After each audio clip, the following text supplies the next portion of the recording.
and I can talk to you about Beardy Folk Festival and these beautiful trees that are the backdrop to the festival there. They are actually it's lovely. I mean, that's one of the things about Beardy is the background and the sort of the whole setup really. So your first Beardy, I assume. That's right. Day 3, the final day, and thankfully we had some great weather. I think it was a bit of a challenge yesterday. I've heard some stories from folks, but you're right that it's a beautiful community of people. You know, music lovers. People really listen here. And your music, I mean, we listened to your set earlier, and it really made me think about the huge variety of music that is in the folk world. So, I mean, your music is different, say, compared to traditional folk music, but there you've got an audience, a new audience for you.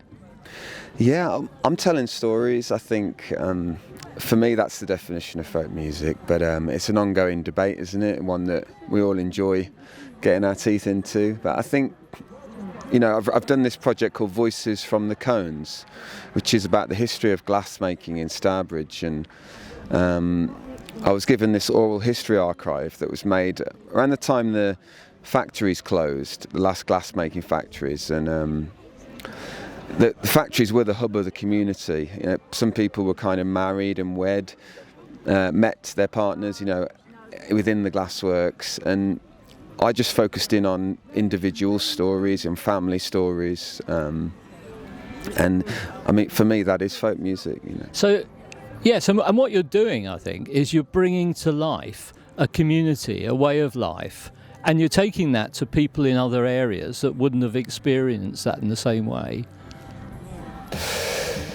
Thank you. If I'm doing that's my job done, really. Yeah, I mean, the songs kind of wrote themselves. All the stories were there, and you know, regardless of the genre or the sonics of the music involved, I think at the heart of it, music's about a shared experience, isn't it? Absolutely right. And just what is it about glass and your background that's led you to become so inspired to write songs and make this music about glass? Well, Voices from the Cones came about the theatre show just before the lockdown in 2019. Alan Elsmore at the Ruskin Glass Centre was a fan of my music, and I used to go and perform shows there.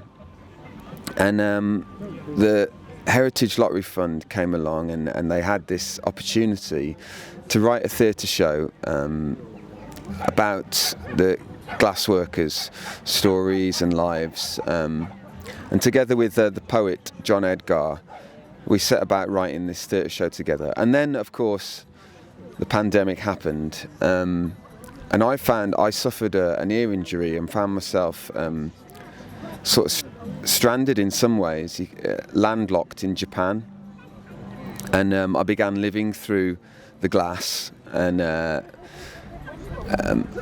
was actually Chris Difford that coined the phrase, through a conversation with him, the glass age, and how we've adopted all these devices as part of the family, really, and the way we feel about one another may not have changed, but the way we communicate, it has. And it just occurred to me that that was what I was tapping into. That was the stream of where my ideas were at for all my new material, and I'd been drawn towards this glass in both of its forms, you know, whether that's the actual material itself and the history around where I grew up near Stourbridge. You know, they've been making glass for over 400 years, and then I found myself sort of, you know, landlocked behind the glass in many ways to communicate with family, all my work connections and everything was, you know, through the lens, through the glass itself.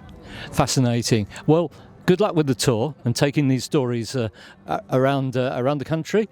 And thank you.